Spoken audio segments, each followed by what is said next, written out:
तो मुझे मतलब सर ने ऐसा सिखाया था कि दोस्त बनाने नहीं जा रहे हैं अपन, वहां पे सिलेक्ट होने जा रहे हैं। एक्चुअल इंटरव्यू में तो नहीं हुआ ऐसा, पर मॉक इंटरव्यू जैसे हमारे 3 मॉक इंटरव्यू हुए, मुझे तीनों में आई वाज ऑल टीयर्स कि अब मैं क्या बोलूं, क्योंकि वो बहुत एकदम एम्बैरेसिंग सिचुएशन हो जाती है कि आप झूठ बोल रहे हो और इंसान ने पकड़ लिया।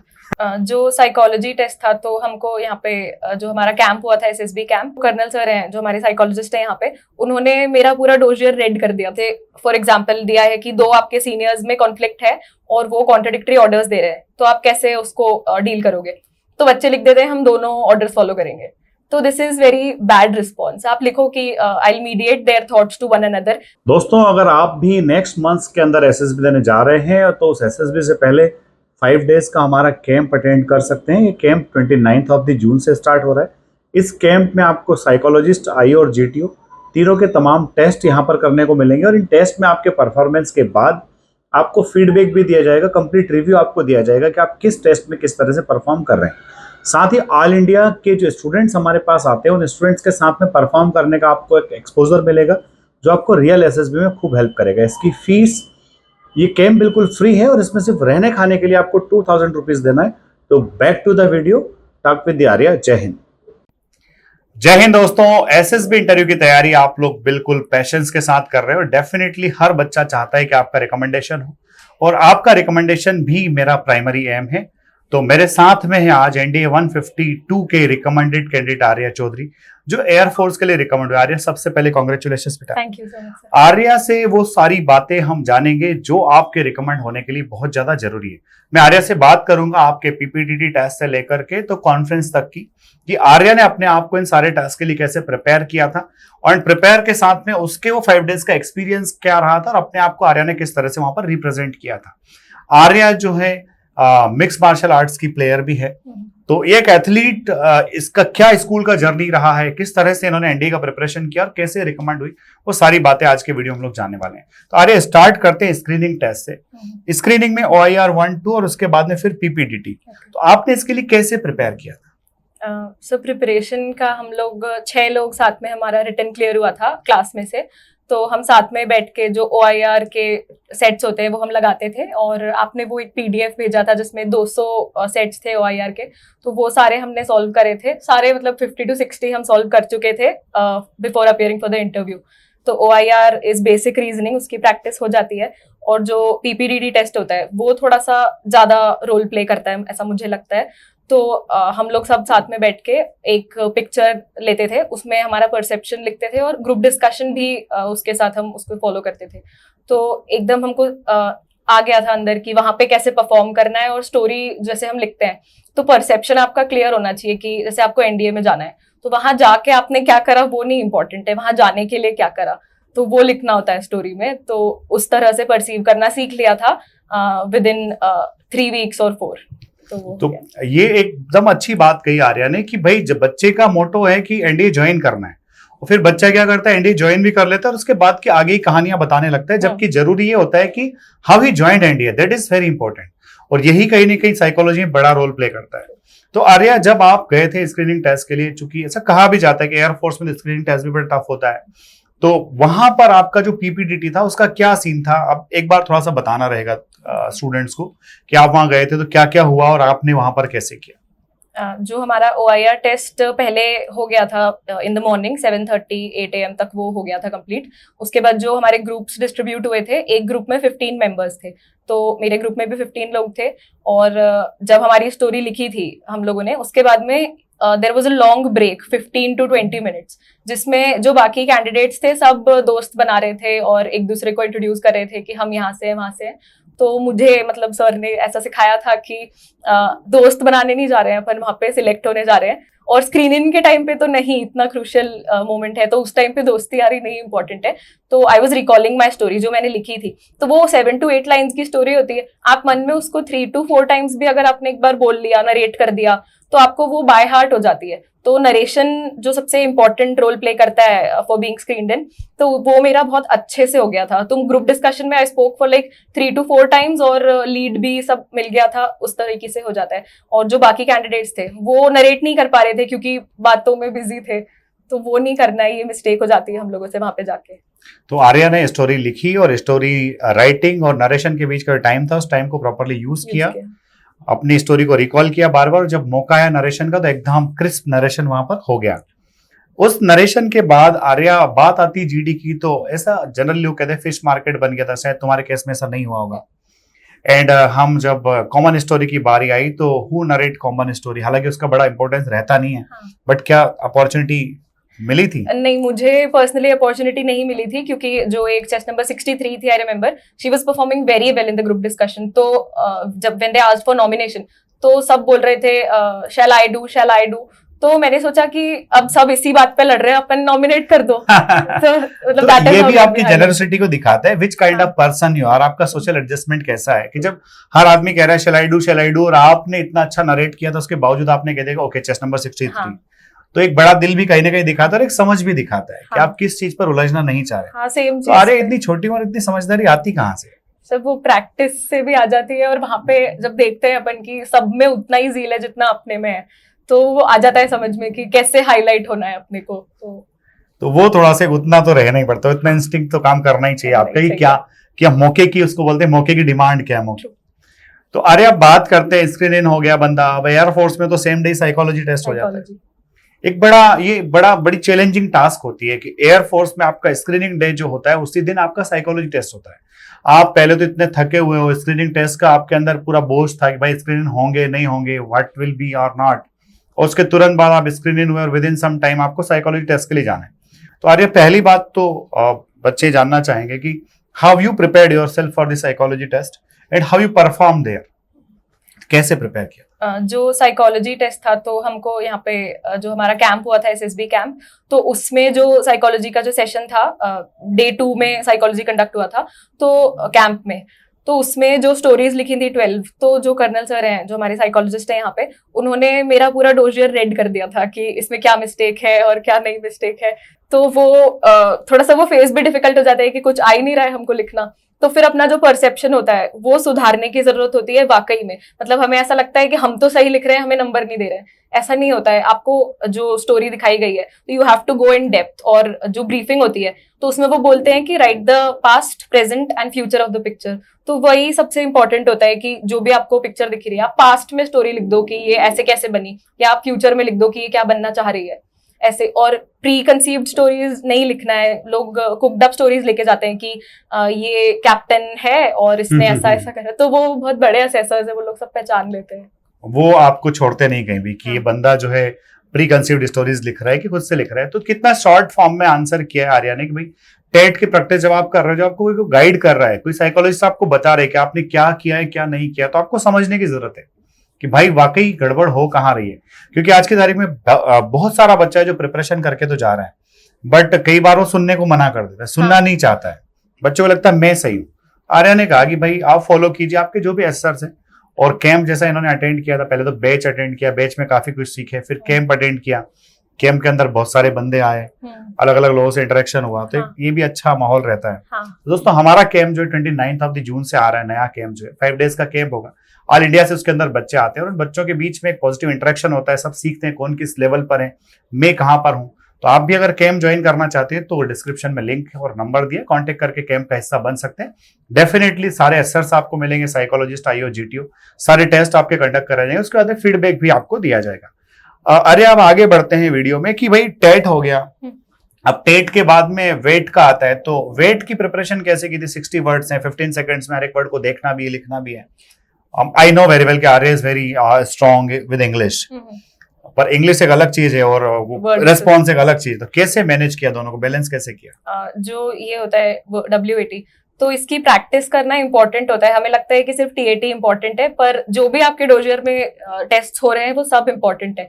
तो WAT है तो आप रैंडमली वर्बली भी प्रैक्टिस कर सकते हो, पर आप जब आप राइटिंग में प्रैक्टिस करोगे तो आप एकदम वो मसल मेमोरी बन जाती है कि जैसे ही वो डिस्प्ले हुआ तो आप विद इन अ सेकेंड उसको रीड कर लेते हो, और बाकी के जो आपके 14 to 13 सेकेंड उसमें आप उसको पूरा लिख देते हो। तो वो, और वोकैब इंपॉर्टेंट है, वोकैब आपके अच्छे होना चाहिए। वोकैब अगर अच्छा है तो डेफिनेटली हो जाता है। वो एनडीए की प्रिपरेशन कर रहा है बच्चा, और अगर उसका एनडीए क्लियर हुआ है तो कहीं वोकैब तो अच्छा ही होगा। अच्छा ही होगा। अरे अब बात करते हैं SRT की, 60 SRTs हैं। और तुमने कितनी की थी पहले? तो 51। 51 SRT में तो काफी अच्छा नंबर माना जाता है। हाँ। लोग कहते हैं 40-45 के आसपास किया तो गुड इनफ। हाँ। तो आपने 51 कर दिया। हाँ। तो कैसे, how did you practice for SRT?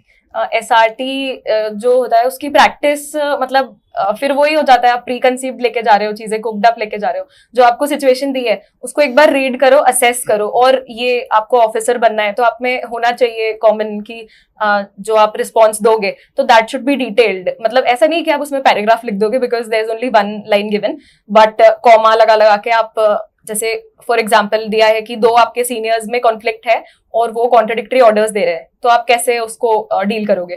तो बच्चे लिख देते हैं हम दोनों ऑर्डर्स फॉलो करेंगे। तो this is very bad response. आप लिखो कि I mediate their thoughts to one another, मैं उनका सॉर्ट कराऊंगा करके, ऐसा। तो वो क्या बेस्ट एक मीडिएशन हो सकता है, क्या उसका बेस्ट ट्रीटमेंट हो सकता है? हाँ मतलब प्रॉब्लम जो उसका सोल्यूशन निकालना है आपको, ना कि दोनों को आपको कन्विंस कराना है हाँ कि दोनों की बात मान ली, क्योंकि हाँ। नीचे तो बहुत ज्यादा गड़बड़ हो जाएगा अगर Exactly. आपने दोनों के ऑर्डर्स मान लिए तो। आर्या, सेल्फ डिस्क्रिप्शन टेस्ट है जनरली कि ऐसी चीज जो घर से तैयार करके ले जाना, वहां जाके लिख देना है। हाँ। उसकी तैयारी कैसे करे बच्चा? उसकी तैयारी अपने जो मम्मी पापा हैं, आपके टीचर्स हैं और फ्रेंड्स हैं, दोस्त अच्छे होना बहुत जरूरी है।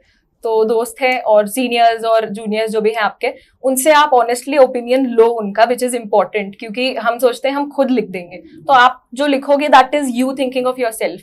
पर आप जब उनसे पूछोगे, अब जैसे मैं सर से पूछती हूँ कि सर आप कैसा मेरे बारे में बताएंगे, तो सर मुझे प्रोज कॉन्स सब बताएंगे, तो फिर आप उसको वे करके लिख पाओगे। तो please ask your teachers and your parents about what they think of you and don't write it on yourself. उसको याद करके आप लिख सकते हो बिकॉज वो एक चीज है जो आप रट के जा सकते हो घर से उसको। हाँ। पर प्रिपरेशन, उसको प्रिपेयर करने का भी आर्या ने बताया। हाँ। अरे कई बार ऐसा होता है कि SSB के अकॉर्डिंग जो दोस्त चाहिए वो हो सकता है शायद अभी तक ना बनाए हो। क्या 15-20 दिनों में दोस्त बदले जा सकते हैं या उतनी तैयारी की जा सकती है? उतनी तैयारी की जा सकती दोस्त है। तो बदल नहीं सकते। दोस्त तो नहीं बदल सकते हो आप, पर जैसे वो आपसे इंटरव्यू में पूछते हैं कि दोस्त कौन है क्या है, तो वहां बताने के लिए you can manipulate, manage something. हाँ, मैनिपुलेशन बैलेंस होना चाहिए। हाँ, मतलब कैलकुलेटेड रिस्क अगेन वो फिर पकड़ लेंगे तो कोई मतलब नहीं है। तो आर्या, ये तो हो गई पूरी साइकोलॉजी की बात। आर्या ने हर चीज हमको साइकोलॉजी के बारे में एकदम ईमानदारी से और बिल्कुल क्लियर कट बताई क्या करना है, कैसे करना है। आर्या, अब हम चलते हैं GTO पार्ट पर। इंडोर टास्क, आउटडोर टास्क दोनों ही इंपॉर्टेंस रखते हैं। शुरुआत ग्रुप डिस्कशन से होती है। कहीं ना कहीं मुझे पर्सनली ऐसा लगता है कि जो बच्चा ग्रुप डिस्कशन के अंदर अच्छा परफॉर्म करता है, उसके बाकी के जो टाइम है, रेस्ट ऑफ द टेस्ट है, उनमें बड़ा कॉन्फिडेंस लेकर के बच्चा जाता है। तो how you prepare yourself for group discussion in lecturette? Lecturette के लिए जो आप लोग, सर आपने बहुत सारे कार्ड्स थे हमारे इंस्टीट्यूट में, और उसमें 4 टॉपिक्स थे जैसा SSB में एक्चुअली होता है। तो स्पॉन्टेनियसली आपको टॉपिक मिल रहा है और आपको उस पर 3 मिनट्स बोलना है। तो गलती कहाँ हो जाती है कि या तो हमारे पास कंटेंट बहुत ज्यादा होता है या इट इज फॉलिंग शॉर्ट। तो अगर आपके पास कंटेंट ज्यादा है तो जो 3 मिनट्स आपको प्रिपेयर करने के लिए दिए जा रहे हैं, तो उसको अपने को ये नहीं सोचना है उसमें कि कौन से टॉपिक पे बोलूं। Decide that in the very 30 seconds first कि मेरे को कौन से टॉपिक पे बोलना है।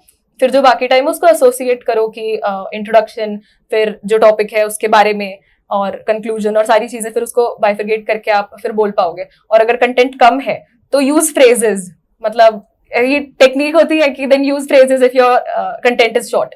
तो वो 3 मिनट्स आपको कैसे भी पूरे करने होते हैं। और फैक्ट्स, मतलब मैं नहीं बोलूंगी कि आप ज्यादा फैक्ट्स बोलो, स्पीक एकदम स्टैटिक चीजें जो बेसिक होती है। अगर आप फैक्ट्स बोलोगे in case they are wrong तो फिर वो गलत जाता है। तो अच्छे से लेक्चर तो अरे तुमने ये तो बता दिया कि बोलना कैसे, हाँ।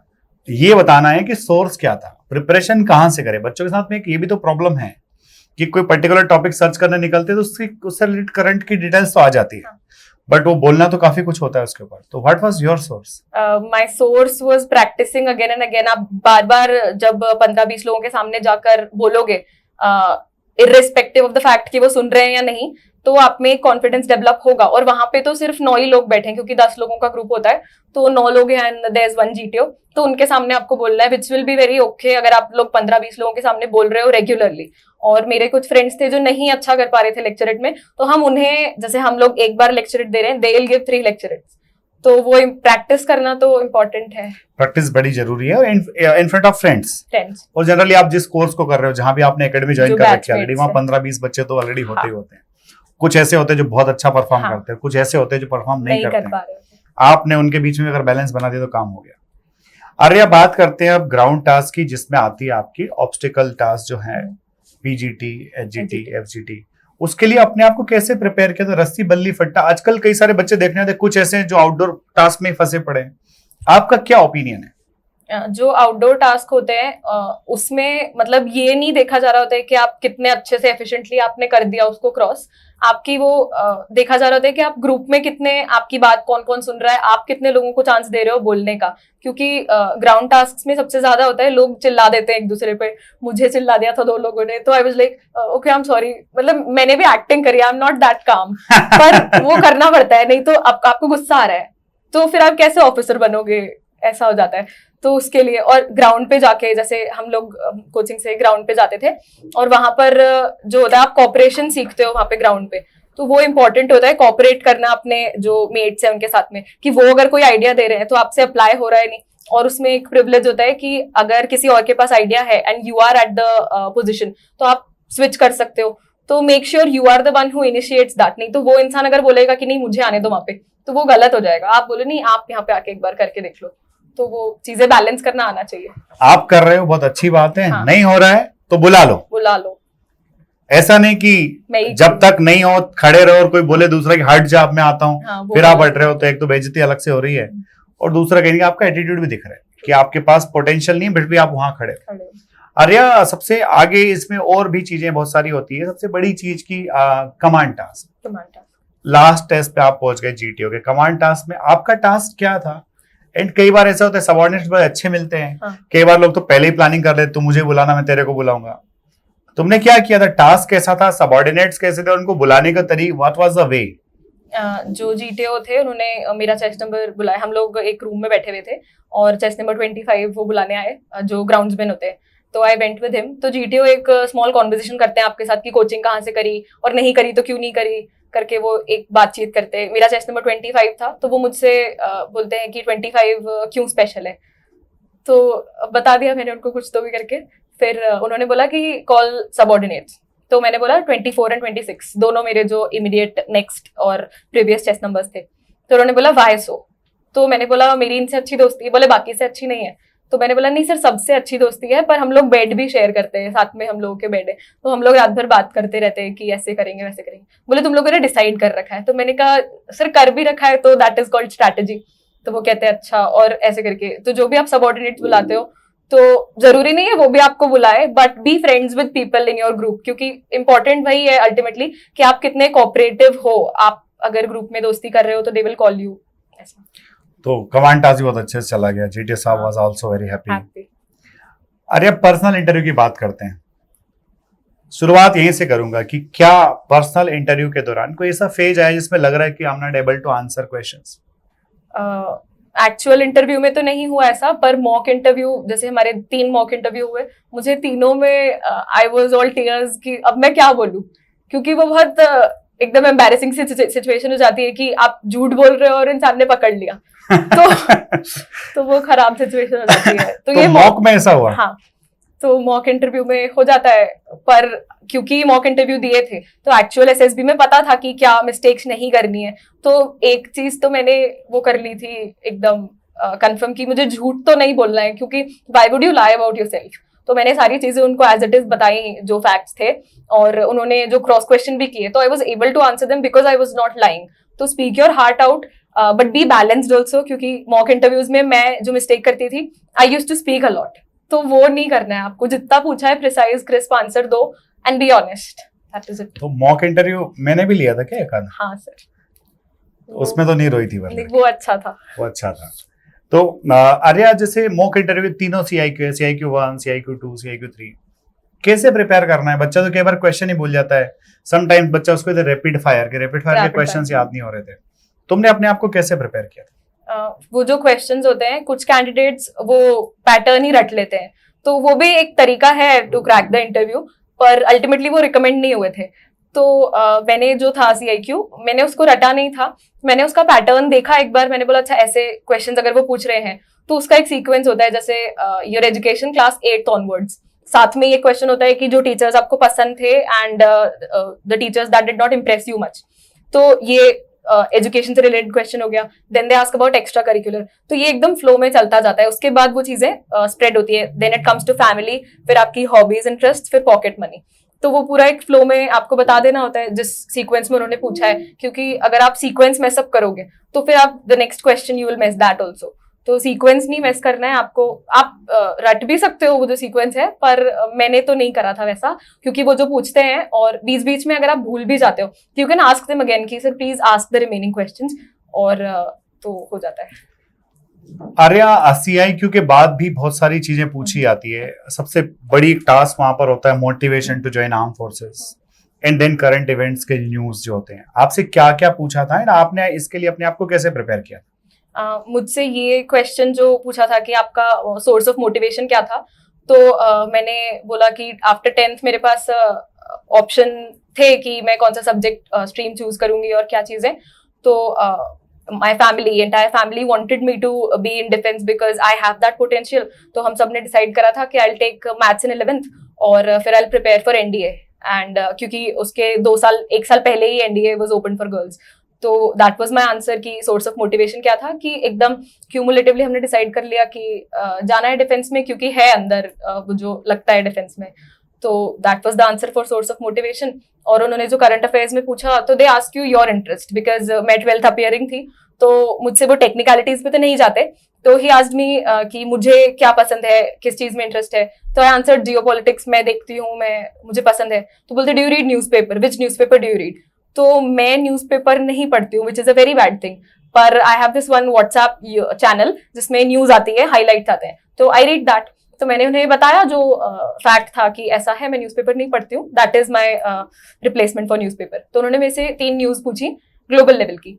तो आई टोल्ड हिम, उस टाइम हम लोगों ने डिफेंस में मरीन राफेल्स परचेज करे थे, और Israel Hamas was at peak, Canada India Trudeau वाला इंसिडेंट वाज आल्सो देयर।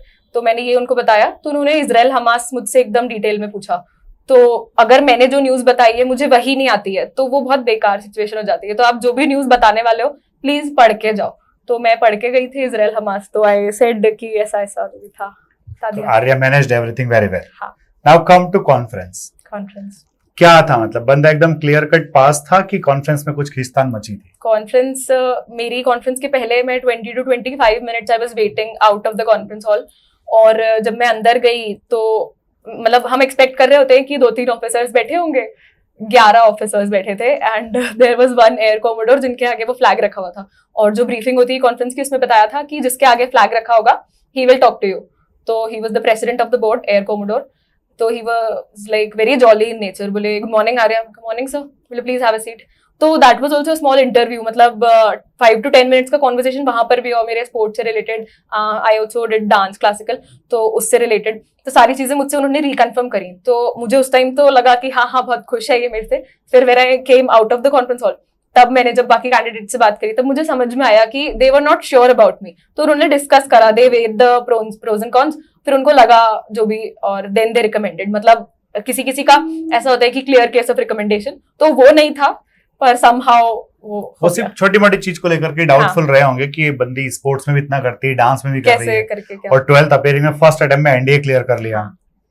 तो देखिए भाइयों, मतलब आर्या का ऐसा कहना है, और आर्या के पूरे एक्सपीरियंस के बिहाफ पे आर्या की तरफ से मैं कह रहा हूँ कि कोई चीज जो है वो इंसान से बड़ी नहीं है, हारा वही जो लड़ा नहीं है। Sky is the limit for you. ये बंदी जो है, इसने 6 से 10 तक सिर्फ MMA किया, इसने पूरा स्पोर्ट्स को डेडिकेट किया। स्कूल से इसका वास्ता उतना ही रहा जितना होना चाहिए, और फिर इसने 10th के बाद डिसाइड कर लिया कि नहीं अब तो मुझे NDA ही करना है, यानी हाँ मुझे NDA के लिए ही अपने आप को डेडिकेट करना है। तो इसने 11th और 12th के 2 इयर्स पूरे NDA के लिए डेडिकेट किए, और बंदी ने फर्स्ट अटेम्प्ट के अंदर ही अपना NDA भी निकाला, और डेफिनेटली फर्स्ट अटेम्प्ट में ही इन्होंने रिकमेंडेशन भी हासिल किया। एक बड़ा एक अच्छा मैसेज, और एक बड़ा, एक तरह से आप कह सकते हैं कि स्टूडेंट के सामने एक बड़ा रिप्रेजेंटेशन है कि आप किस तरह से अपने आप को चाह लो तो आप हासिल कर सकते हो। डेफिनेटली आर्या, आप लाइफ में बहुत कुछ अचीव करोगे, definitely will be on a very big height. Congratulations to you again. दोस्तों, जय हिंद, जय भारत, इंकलाब जिंदाबाद, भारत माता की जय।